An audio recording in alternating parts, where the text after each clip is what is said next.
Salut à tous, petit KMVP sur le gaz comme ça, normalement ça ne devrait pas être très très long. Je me lève, je regarde Twitter, d'autant plus que j'avais fait des commentaires, donc je regarde les conneries, il y a des gens qui aiment, des gens qui aiment pas, c'est pas grave, mais il y a quand même pas mal de likes hein, quand même, donc je suis assez satisfait. Donc salut à tous, bienvenue sur KMVP, petite vidéo très matinale dans la chambre avec une lumière de merde. Et donc, en plus j'ai même une gouttière. Ah, excellent, ça commence bien. Donc, oui, qu'est-ce que je voulais dire? Bienvenue sur KMVP, hein, vous savez, pas de cut, pas de montage, tout est brut. Petit café, petite clope comme d'habitude. Il est très tôt, donc apparemment il y a eu donc là il y a eu récemment candidature à Zemmour. Bon, on va encore parler politique, hein. Il y a eu candidature à Zemmour. Bon, voilà, rien à dire là-dessus. Euh, il y a eu, comment dire, les discussions des Républicains, apparemment aussi. Bon, ça va être un petit peu confus là au niveau discussion parce que je suis à peine réveillé. Donc, euh, donc voilà, il y a eu le truc des Républicains aussi. J'ai pas maté, voilà. Et je me suis dit, je me suis posé la question. Je me suis dit, quels sont vraiment les problèmes fondamentaux de la France? Pourquoi c'est un bordel sans nom comme ça? Je me suis posé la question au réveil, comme quoi j'ai rien d'autre à foutre. Euh, je me suis dit quel est vraiment le problème fondamental de la France, pourquoi la France est en train de s'enfoncer dans la boue depuis bien longtemps, pourquoi rien ne fonctionne, pourquoi tout le monde se prend la tête, pourquoi il y a autant d'animosité entre les Français et les différents partis des Français, euh, pourquoi les hommes politiques n'arrivent pas à régler les problèmes. Et puis finalement, je me suis dit, il faut aller à l'essentiel et quels sont les véritables problèmes de la France. Bah écoutez, j'en ai dénombré trois. Voilà. J'en ai dénombré trois et finalement, vous allez peut-être être surpris, mais ce sont des choses qui existent depuis bien longtemps déjà. Il y a pas de nouveauté. Donc les trois problèmes, je vais les énumérer, puis après, je vais les traiter un à un, du mieux que je peux. Donc, écoutez, c'est pas compliqué. Il y a trois problèmes fondamentaux à la France et qui existent depuis maintenant au moins 30 ans, je dirais, et que c'est pour ça que c'est un bordel. Et à la limite, enfin bon, il y a Zemmour qui en a parlé vite fait, enfin non pas des problèmes, mais qui a parlé que les gens n'avaient rien fait. Bon, enfin bref, là à la limite, je serais quasiment d'accord avec lui, ce qui est très étonnant, je ne suis absolument pas zémourien. Mais quand une personne dit quelque chose à peu près réaliste, même si vous n'êtes pas, comment dire, quelqu'un qui suit cette personne et qui apprécie cette personne, si cette personne dit quelque chose qui sonne comme de la vérité pour vous, bah, voilà, il faut savoir accepter aussi hein, la réalité. Donc en fait, putain, j'ai une gouttière qui me tombe sur la gueule. Donc, si vous voulez, les trois problèmes fondamentaux de la France sont ceux-ci, selon moi évidemment. Le premier problème, le premier problème, alors ils sont pas en ordre de grandeur, hein, ils sont tous aussi importants les uns que les autres. Le premier problème, c'est les migrants. Les migrants, voilà. Les migrants, ça a toujours existé. Ça a toujours existé, ça a toujours foutu le bordel. Il y a toujours eu des problèmes à cause des migrants. Alors, après, j'expliquerai pourquoi. C'est pas forcément les migrants qui foutent le bordel. C'est juste que c'est extrêmement mal géré, voire pas géré. Ça n'est pas géré. Justement, quand je dis ça, ce sont des problèmes qui ne sont pas gérés depuis 30 ans. Voilà. Donc, les migrants, ce sont des problèmes qui ont évolué vers d'autres types de formes d'évolution, mais qui finalement restent exactement les mêmes. Donc, un, les migrants. Deux, la répartition des richesses et le pouvoir d'achat, donc l'argent. Et trois, le problème des banlieues. Voilà.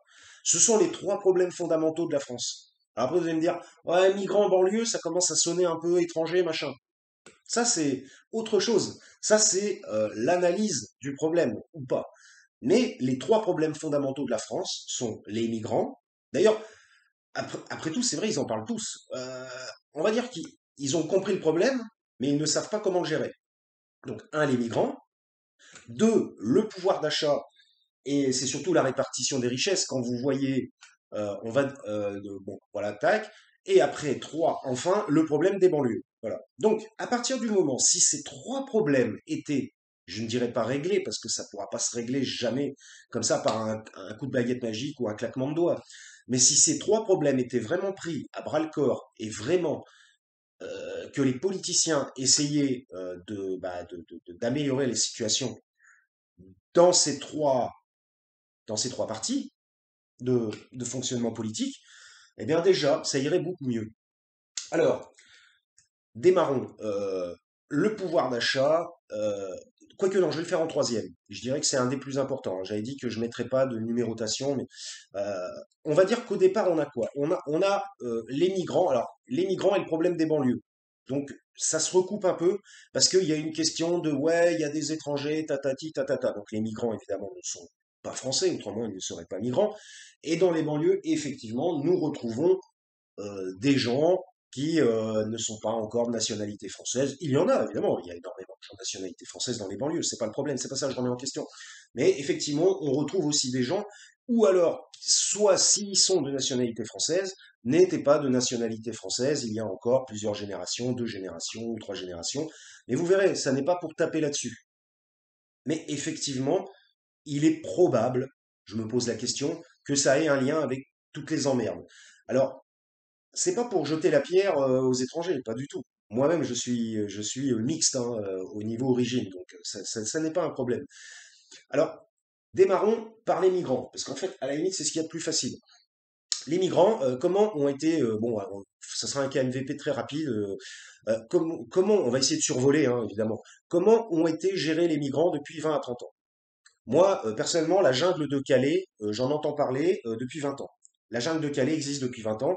Elle a été démantelée sous Hollande.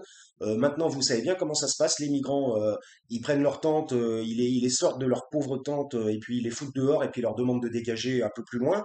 Donc les mecs, eh ben, ils ont plus de tente, ils ont plus rien. En fait, qu'est-ce qu'essaie de faire le gouvernement? C'est de prendre à ces pauvres migrants qui cherchent pour la plupart l'asile politique et puis une meilleure vie et cherchent à ne pas se faire tuer dans leur pays ou alors à mourir de faim ou alors de problèmes. Eh bien, les migrants, qu'est-ce qu'on fait? On détruit leur tente, on leur prend le peu d'affaires qu'ils ont réussi à emmener avec eux, on les dépossède complètement. Et en plus, on les vire et on leur dit d'aller s'installer un peu plus loin parce que ici c'est pas joli et que le maire ne veut pas les voir ici, alors que donc qu'ils aillent un peu plus loin. Je veux dire, est-ce que c'est comme ça qu'on traite un problème? Absolument pas. Il faut traiter le problème des migrants comme un vrai politicien et donner l'asile politique à un grand nombre de personnes et puis bah les autres qui n'auront pas l'asile politique, et ben alors soit on accepte tout le monde si c'est possible, ou soit bah il faut en renvoyer. Il n'y a pas vraiment de choix. Ça me fait chier de dire ça hein, personnellement. Mais bon, bref. Ce que je veux dire, bon, ça serait quand même mieux de régler le problème des migrants, c'est-à-dire d'accepter une partie, de les aider, déjà premièrement de les faire vivre dans des conditions décentes, hein, évidemment, ne pas les laisser sous une tente et ne pas leur prendre leur tente et leur mettre des coups de matraque, déjà, c'est complètement inadmissible sur le plan des droits de l'homme. Donc, euh, donc déjà, voilà ce problème, donc c'est-à-dire gérer les crises migratoires d'une meilleure façon, c'est clair, et s'y intéresser aussi, parce qu'à mon avis, vous voulez que je vous dise, je pense qu'ils en ont rien à foutre aussi. Pourquoi il y en a autant qui arrivent à passer la frontière vers l'Angleterre et que l'Angleterre se plaint? Parce qu'ils en ont rien à foutre. Et donc, bah, ça crée des problèmes géopolitiques maintenant, des problèmes de liens diplomatiques avec l'Angleterre. Et c'est pas étonnant. À un moment donné, ça allait arriver. Ça ne m'étonne pas. Donc, le problème des migrants. Et puis montrer l'exemple un peu, peut-être un petit peu de bonté, de prise en charge, d'aide, ça pourrait peut-être montrer le bon exemple aussi. Enfin bref, donc les migrants, ça existe depuis 25 ans. Et en plus, ça fait peur aux gens, parce que qui dit migrant dit étranger, dit on sait pas trop, haute culture, ouais, puis il y a aussi les stéréotypes, c'est peut-être des voleurs, nanani, nanana, c'est peut-être des gens qui vont faire du mal. Donc bref, ça n'aide absolument pas la population française à se sentir bien dans son pays. Ou alors il faudrait traiter le problème d'une autre façon, et d'une manière beaucoup plus positive envers les migrants. Déjà, c'est ce qu'il faudrait faire. Donc, ceci. Deux, euh, je vais parler plutôt de la répartition des richesses et du pouvoir d'achat et on terminera par les banlieues. Les banlieues, j'ai une vidéo entière sur les banlieues, un KMVP entier, donc si ça vous intéresse, allez voir. Parce que je vais répéter la même chose, probablement, je vais essayer de synthétiser. Donc le pouvoir d'achat. Le pouvoir d'achat, bon, qui est quand même un des choses fondamentales qu'il faut essayer d'arranger lorsqu'on se présente à la présidence de la République. Bah, le pouvoir d'achat. Alors, quand on dit pouvoir d'achat, je pense qu'on parle d'inflation. Euh, L'inflation, bon, vous voyez bien que c'est inarrêtable, hein, c'est quelque chose d'inarrêtable, ça augmente, ça augmente, ça augmentera toujours. On a l'impression que c'est dans un système où, est-ce que on n'a jamais vu une inflation diminuer. Vous avez déjà vu une inflation à moins 3%? Moi, depuis que je suis né, non. On peut dire, oui, l'inflation a été réduite. Au lieu d'être d'1%, elle sera de 0,5, par exemple. Mais on n'a jamais vu une inflation négative. Ou alors, enfin, si c'est arrivé, dites-le moi, parce que moi, je ne sais pas.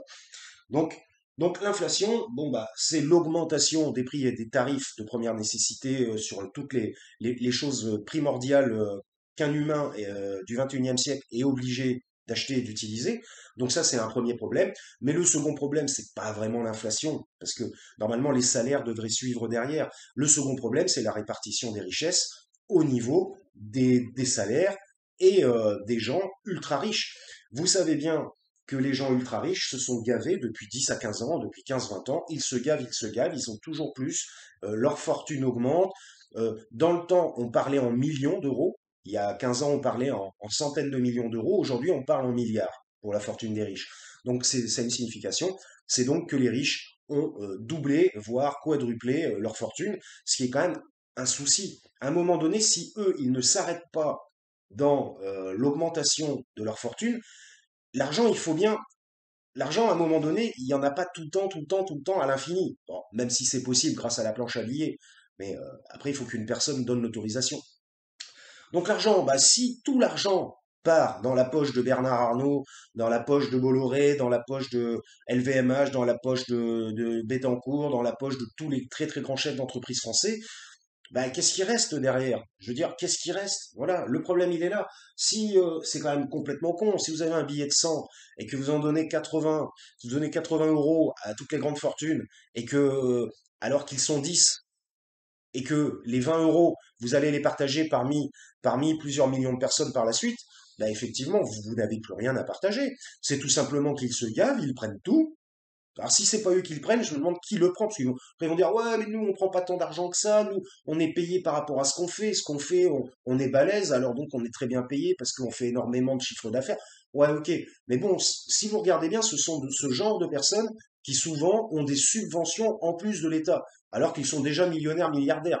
Dès qu'ils veulent ouvrir un centre, un bâtiment, un machin, alors déjà aller ouvrir un bâtiment ça coûte hyper cher. Ces gens-là peuvent se permettre et ouvrir des bâtiments à droite et à gauche comme ça, comme on claque des doigts. Donc, pour vous dire déjà la fortune énorme qu'il faut avoir. Mais en plus, il va y avoir des aides, des subventions. Ils vont pas leur mettre des bâtons dans les roues. Alors que vous voulez ouvrir le moindre petit truc. Oh là là, mais alors là, c'est extrêmement compliqué. Donc, donc, si vous voulez, on voit bien quand même que les riches sont favorisés. Bon, voilà, il y a une favorisation des riches. Et donc, bah, la répartition des richesses se fait mal. Bon, alors là, on a l'impression de me faire du Ruffin ou du Mélenchon. Mais bon, c'est une vérité. Donc, résultat, les gens n'ont pas assez d'argent pour vivre. Ils sont sous une mise en tension constante financière. Et cette mise en tension, eh ben, entraîne du mal-être, tout simplement. On ne se sent pas bien. Il y a des gens qui se foutent en l'air à cause de ça. Moi, ça risque pas d'arriver parce que ça n'est pas une priorité pour moi dans ma vie. C'est important, mais ça n'est pas une priorité. Mais pour les gens pour qui c'est une priorité peuvent se suicider carrément. Merde, j'ai utilisé le mot, j'espère qu'ils vont pas bloquer ma vidéo. Bref, ils peuvent se foutre en l'air. Et le problème, il est là. Il est l'impossibilité pour le Pékin moyen de s'en sortir financièrement. Même avec, pour certains, même avec un travail. On voit bien apparemment aujourd'hui que le SMIC ne suffit plus.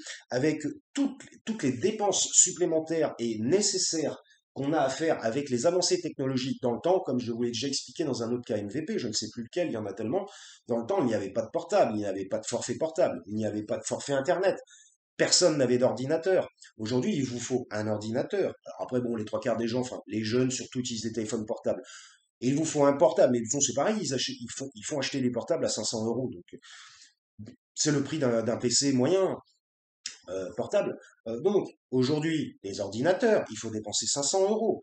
Un portable, il faut dépenser 500 euros. En plus, les trois quarts des gens, le portable, ça se tient pas très bien en main finalement. Et combien il y en a qui font tomber leur portable est cassé, il faut qu'ils en rachètent un autre.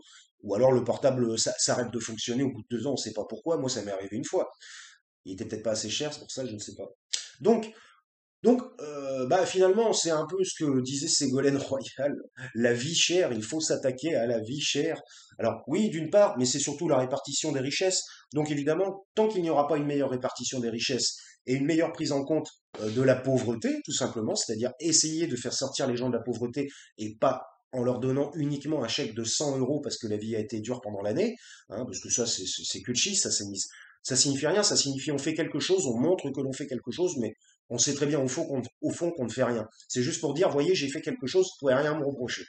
Donc voilà, il faut vraiment s'attaquer à ça, au problème des répartitions des richesses. Tant que le problème de la répartition des richesses ne sera pas traité correctement, eh ben ça continuera. On aura des problèmes, des problèmes, des problèmes, et les gens se sentent pas bien. Et après, les gens, ils vont pas dire oui, c'est parce que je ne travaille pas assez. Ils vont pas se remettre en cause. Parce qu'évidemment, le travail, c'est compliqué, c'est difficile, c'est pas évident. Et franchement, je pense que quand même, 80% des gens vont au travail pour la paye. Il est rare de trouver quelqu'un qui est extrêmement heureux au sein de son travail. Ça existe, heureusement. Et c'est ce qu'il y a de mieux, hein, de toute façon. Donc, si vous voulez, eh ben, on a le problème de la répartition des richesses, et ça, c'est un problème fondamental. Voilà. Et donc, tant que ce problème ne sera pas traité, alors quand je dis traité, il faut qu'il soit réglé. Il ne suffit pas juste de mettre le doigt dessus et dire, ah oui, il y a un problème là, et puis de ne rien faire. Bah oui, bah, c'est bien joli de dire qu'il y a un problème là, mais si on fait rien, ça change quoi? Ça change pas grand-chose. Donc, euh, donc, si vous voulez, il y a ce problème de répartition des richesses. Donc, problème numéro 2. Après, les migrants. Ben, je vous ai dit, ça n'est pas par ordre de croissance. C'est tout au même niveau, on va dire. Et puis, bah, problème numéro 3, les banlieues. Voilà. Les banlieues. Bon, j'ai fait un KNVP complet sur les banlieues. Donc, je vais juste me répéter. Les banlieues, ça fait des années, des années, des années, ça fait 20 ans que c'est mis sur le côté, que la question n'est pas traitée. Depuis Sarkozy, c'est toujours la même histoire, hein, c'est lui, il a fait couler la France. Mais la France a coulé hein, avec ce type, et bah, c'est bien normal aujourd'hui qu'il en paye les pots cassés à un moment donné. Puis quand on voit que lui-même et son Premier ministre, qui a maintenant été condamné en appel, François Fillon a été condamné en appel euh, pour dissimulation d'emploi, enfin non, c'est même pas une dissimulation, c'est emploi fictif en quelque sorte, et puis bon, enfin vous savez pourquoi, je vais pas résumer, parce que j'ai du mal à le dire. Si vous voulez, on avait quand même un président qui est quand même maintenant repris de justice, qui est condamné. Alors il a fait appel, mais il va être condamné en appel. Je crois que c'est déjà fait. Puis même Sarkozy, il a quatre affaires ou cinq affaires. Donc on va attendre, il va y en avoir des nouvelles encore qui vont arriver. Donc on avait un président de la République condamné judiciairement et son Premier ministre condamné aussi. Bon, je veux dire, ça démontre quoi? Ça démontre qu'on avait des guignols en haut et des gens qui étaient complètement déconnectés de la réalité, quoi, pour faire des choses comme ça et se croire au-dessus de toute loi. Comment voulez-vous qu'ils s'occupent du Pékin moyen du peuple alors qu'ils font des choses comme ça rien que pour leur gueule et leurs proches? Donc, euh, donc si vous voulez, depuis Sarkozy, le problème des banlieues n'a absolument pas été réglé. C'est-à-dire qu'en gros, on laisse monter la haine et la violence dans les banlieues. Alors, je dis pas qu'il faut envoyer des cartes de CRS et faire le Karcher. C'est ce qu'a voulu faire Sarkozy. Ça n'a pas fonctionné. Donc, peut-être l'a-t-il fait, peut-être ne l'a-t-il pas fait, je ne me souviens plus. Je crois pas qu'il ait fait grand-chose de toute façon, mis à part blablater. Eh bien, lui, il a tenté de faire quelque chose, enfin du moins sur un plan politique, et ça n'a rien donné. Donc il y a aussi le problème des banlieues. Et le problème des banlieues, je l'ai déjà dit, ce sont des gens qui se sentent abandonnés, floués, laissés de côté, stéréotypés, mal vus, qui se sentent agressés sur le plan de la perception par les autres. Ils se sentent pas bien dans leur peau finalement. Et résultat, et puis en plus il y a les problèmes d'argent, évidemment en banlieue. Hein. En plus les problèmes de richesse sont supplémentaires en banlieue. Et même d'ailleurs, il y a probablement aussi des migrants. Je me demande si les banlieues, ça ne cristallise pas les trois problèmes à la fois. Et c'est bien pour ça que ça pète. Et bien résultat, étant donné que rien n'a été fait et qu'on ne leur donne rien et qu'on ne les écoute pas et que on les traite uniquement de mauvaises personnes et de racailles et compagnie, eh ben les banlieues s'enflamment. Et les banlieues foutent la merde et les banlieues finalement se défendent en quelque sorte aussi. Elles se sentent complètement attaquées, complètement agressées. Donc quand vous vous sentez agressé, attaqué, vous êtes comme un chien aux abois qui est poursuivi et qui est chassé. Et à un moment donné, vous vous retournez, vous mordez. Et ça, c'est naturel. C'est naturel chez l'homme. C'est comme ça. Ça, on ne pourra pas refaire. On ne pourra pas refaire la vie humaine et l'humain. On peut essayer de l'améliorer, mais on ne le refera pas. Et pourquoi on ne le refera pas? Parce que on ne le maîtrise pas. Ça reste encore quelque chose qui est au-delà de nous. Et on ne sait pas exactement tout ce qui se passe. Donc, si vous voulez, Ces trois problèmes sont fondamentaux en France. Et tant qu'un candidat, alors évidemment, ça ne se règle pas comme ça d'un claquement de doigts, mais tant qu'un candidat ne s'attaquera pas réellement à ces problèmes, et quand je dis s'attaquer à ces problèmes, c'est pas envoyer des cars et des fourgons de CRS à droite à gauche.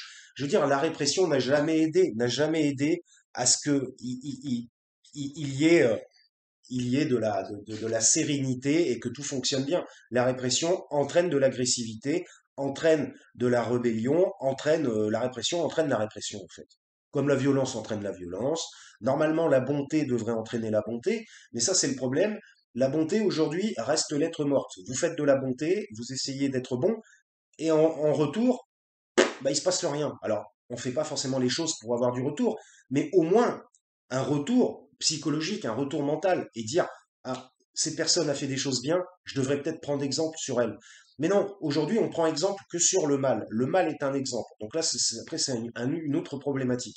Bref, mais c'est-à-dire que les trois, voilà, 20 minutes 55, je vais m'arrêter là. Ah, c'est mieux de faire des vidéos de 20 minutes, je pense. La problématique, seulement, j'ai pas l'impression de dire grand-chose. Donc, la problématique est issue, selon moi, évidemment, ça n'engage que moi, de ces trois problèmes fondamentaux qui sont les migrants. Enfin, les migrants, c'est pas les migrants le problème, la migration, on va dire. Et puis, il y a eu une évolution, évidemment, depuis 20 ans. Ça ne sont plus les mêmes migrations qu'hier. Il n'y a plus les mêmes problèmes dans le monde. Tout a évolué. Donc, il faut suivre la marche du monde et ne pas s'arrêter à, ah oui, quand ils sont là en train de tous de parler du général de Gaulle. Bon, moi, j'ai rien contre ce monsieur, mais j'ai envie de dire, est-ce qu'on est à la sortie de la guerre de 40? On n'est quand même pas à la sortie du nazisme. Enfin, il ne me semble pas. C'était bien, il y a bientôt 100 ans. C'est il y a 80 ans maintenant. Donc, à un moment donné, bon, il faut être réaliste et il faut voir les réalités. Et il faut arrêter de se cacher dans des fantasmes réducteurs et régressifs euh, d'époques qui d'ailleurs ne devaient pas être si drôles que ça, je pense.